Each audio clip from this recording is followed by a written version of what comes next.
Les amis, bonjour à tous. On se retrouve aujourd'hui pour réaliser notre nouvelle box à pâtisser. On va apprendre à réaliser ensemble un merveilleux au chocolat et au spéculoos.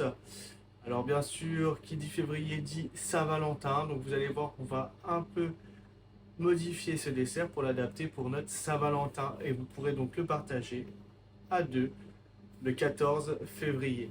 Donc dans cette vidéo, on va apprendre ensemble à réaliser une meringue française. On réalisera également une crème fouettée au spéculoos. Et je vous apprendrai donc à la fin de cette vidéo, donc restez bien jusqu'au bout, à réaliser des copeaux de chocolat blanc à la maison. Vous verrez, ce n'est pas très compliqué et c'est assez rapide. Donc je vous dis à tout de suite pour la recette. C'est parti!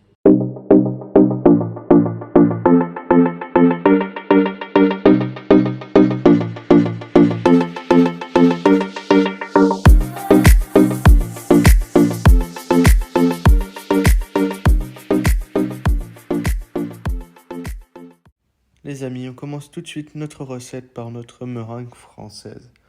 Donc pour réaliser notre meringue française, rien de plus compliqué. Vous allez verser vos blancs dans la cuve de votre batteur. On va ensuite placer le batteur sur le robot avec le fouet et on va monter les blancs jusqu'à obtenir une texture mousseuse.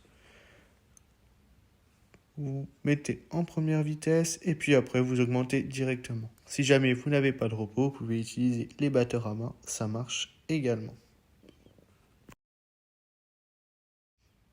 Pendant ce temps, vous pesez votre sucre.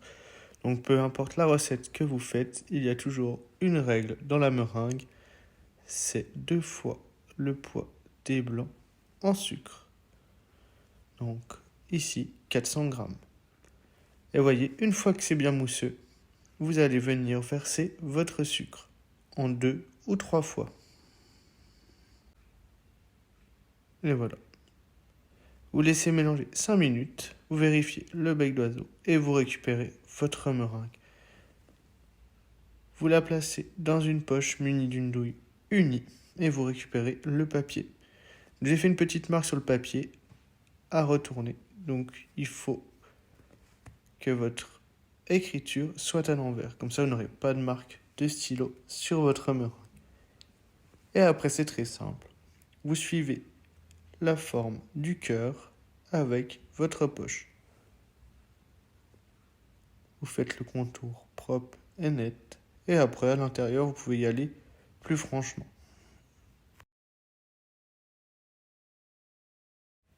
Si jamais il y a des trous dans vos lignes, ne vous en faites pas. La meringue va gonfler, elle va venir combler les trous lors de la cuisson.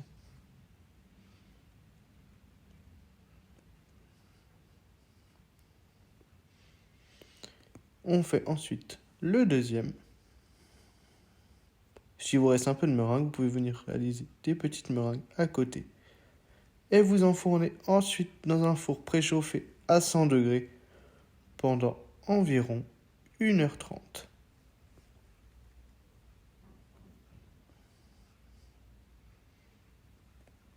Pendant ce temps, on va réaliser notre crème montée au spéculoos. Donc toujours dans la cuve de votre robot, bien froide, vous venez verser votre crème entière. Très important qu'elle soit entière.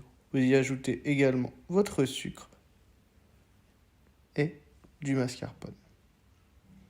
Vous pouvez également ajouter, si vous le souhaitez, un petit peu de vanille, mais cela reste totalement facultatif. Et ensuite, vous venez mélanger votre mascarpone et votre crème à première vitesse pendant 2 minutes.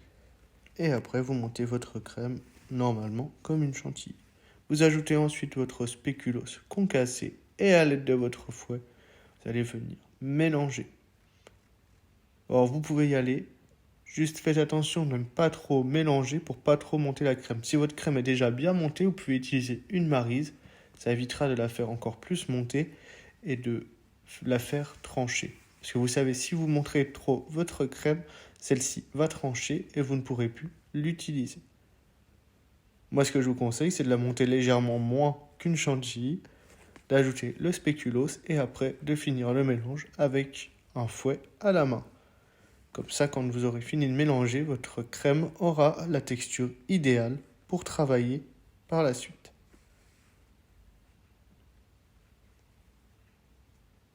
Surtout, on n'oublie pas de goûter et on passe ensuite au montage. Bien sûr, pour passer à cette étape, votre meringue doit être cuite et avoir refroidi. Donc une fois que vos meringues sont cuites et qu'elles ont refroidi, vous récupérez le cercle, vous passez une meringue sur le cercle. Vous pouvez mettre un petit peu de chantilly pour éviter qu'elle glisse sur le cercle.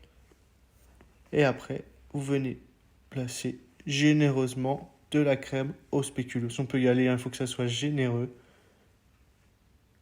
Vous pouvez y aller à la corne, à la poche si vous préférez, il n'y a pas de problème. Et ensuite, avec une spatule, vous venez répartir grossièrement la crème sur toute la meringue en forme de cœur.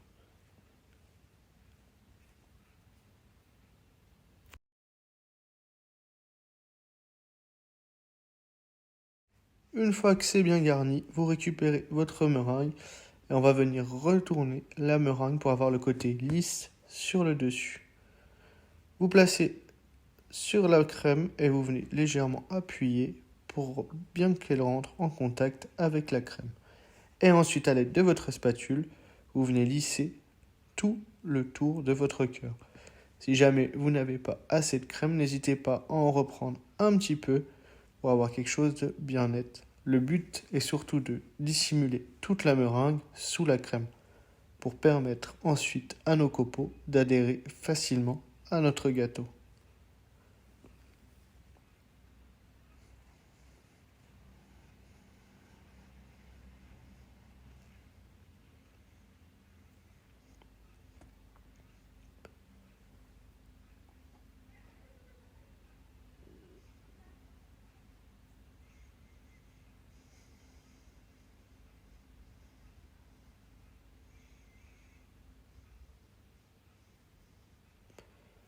Une fois que c'est fait et que c'est bien lisse, il ne manque plus qu'à masquer le dessus de votre gâteau. Donc vous récupérez toujours un petit peu de crème et vous venez dissimuler la meringue sous la crème. Faites bien attention aux arêtes surtout parce que généralement c'est là qu'on en met le moins et après ça a du mal à coller. Et voilà, notre gâteau est à moitié terminé. Vous le réservez au frais en attendant et après on passe à la réalisation de nos copeaux. Donc vous faites fondre le chocolat blanc qui est présent dans votre box au micro-ondes 30 secondes par 30 secondes, je vous le rappelle, en veillant à ce qu'il ne brûle pas. Ensuite, vous le faites refroidir pour qu'il atteigne la température de 32 degrés.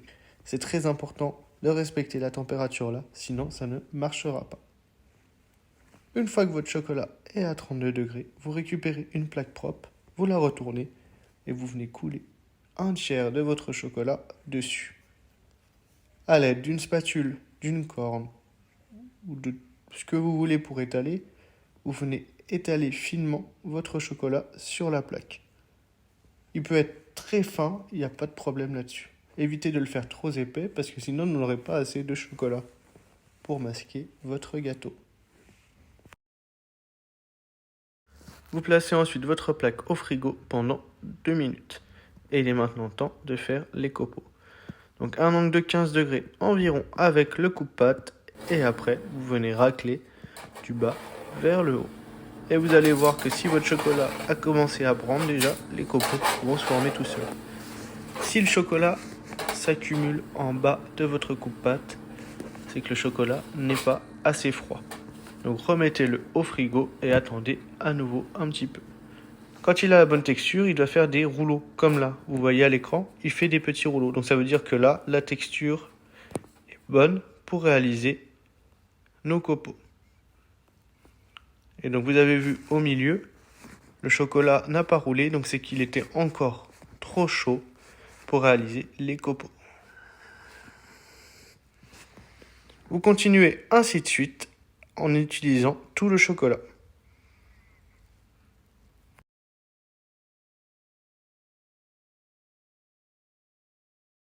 Bien sûr, entre-temps, peut-être que votre chocolat aura un petit peu repris dans votre bac. Surtout, n'hésitez pas à le repasser au micro-ondes. Et une fois que c'est fait, voilà nos copeaux. Il vous reste simplement à venir copoter tout votre entremets. Donc vous pouvez les broyer un petit peu dans la main pour qu'ils se collent un peu mieux sur le gâteau. Et après, vous venez répartir sur tout le tour de votre gâteau. Vous gardez les beaux copeaux pour le dessus. Et après, sur le côté, vous venez un petit peu les broyer dans la main. Et vous venez garnir tout le tour de votre gâteau avec les copeaux. Si jamais vous n'aimez pas le chocolat, bien sûr, il est possible de réaliser l'enrobage avec autre chose, du spéculoos, du chocolat noir si vous n'aimez pas le chocolat blanc. Peu importe après ce que vous préférez, vous, comme garniture pour ce gâteau.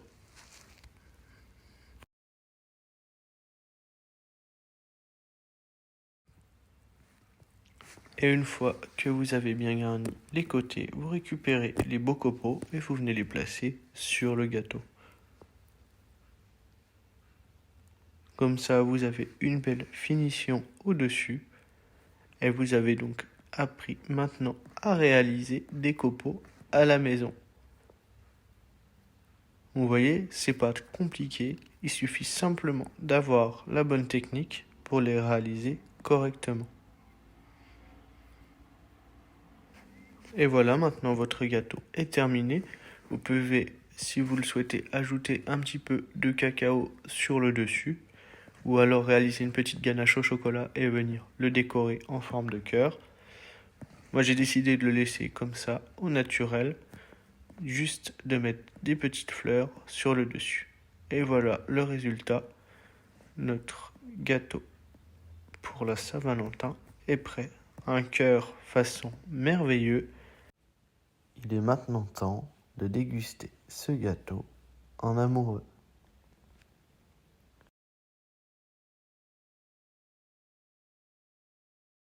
Vous pouvez donc maintenant conserver votre gâteau au congélateur si vous le souhaitez. Vous le sortez juste 6 heures avant de le déguster. Après, vous pouvez aussi le réserver au frigo pendant 2 jours. Et vous verrez, ça va très bien se tenir. C'est même meilleur puisque la meringue va commencer à fondre. Et vous verrez, ça va apporter quelque chose de très moelleux à votre gâteau. C'est une tuerie. Et voilà les amis, j'espère que cette vidéo vous a plu.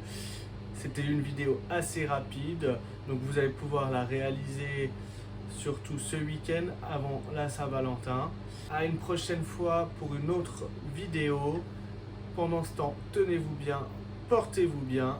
À très vite. Ciao, ciao.